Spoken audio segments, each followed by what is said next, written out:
India is a multi-ethnic, multilinguistic country that makes it a diverse nation. Moreover, the vastness of India's nationalism, accounting to a plethora of cultural extravaganza, etc., is the reason that makes the country diverse. A mosaic of faiths, cultures, customs, and languages blend harmoniously to form a composite whole. Starting from the Indus Valley civilization, the country has a long history of dynasties ruling over it, followed by the Britishers who ruled the country for nearly 200 years.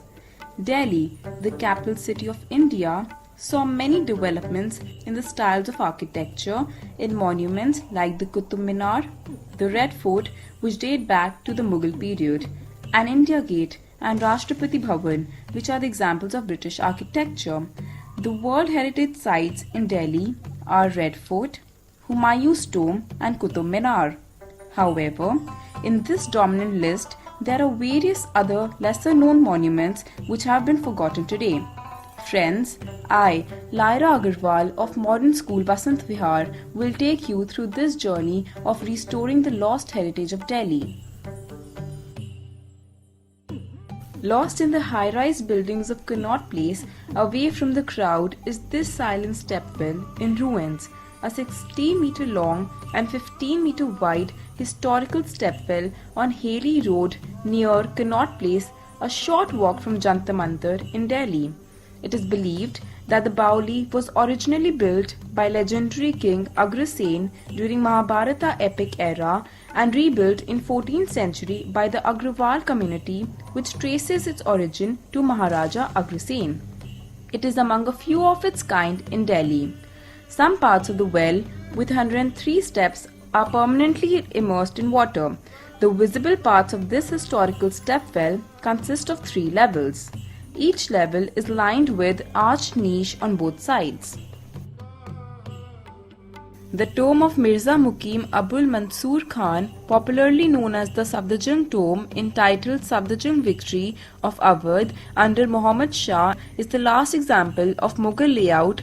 It is a typical example of Charbagh pattern of modern Mughal garden. The high rubble walls of the enclosure accommodate water channel at the top.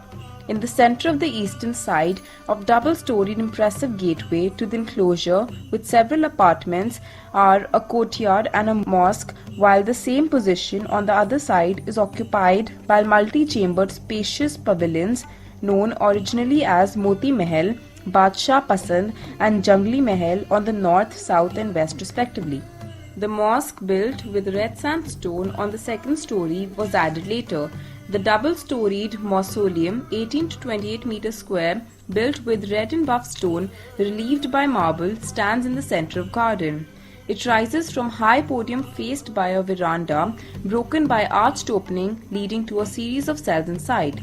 The high central dome with bulbous outline and the polygonal corner topped by chhatris are notable architectural features of the tomb, which by and large, due to its pronouncedly vertical elevation, lacks pyramidal feeling or balanced symmetrical proportions. Still, it is rightly described as the last flicker in the lamp of Mughal architecture at Delhi. The Mutiny Memorial, located at Northern Ridge near the Hindu Rao Hospital, was constructed during the British period. The memorial consists of a tapering tower of different Gothic design raised on a high base of local hearthstone paved with red sandstone. The tower is octagonal externally and is circular internally. The tower was erected in 1863 in the memory of the soldiers of Delhi Field Force who were killed in action or died of wounds or diseases during the revolt of 1857. All around the tower, there are many plaques on the walls monitoring the names and the ranks of the soldiers who fought for the British in the War of 1857.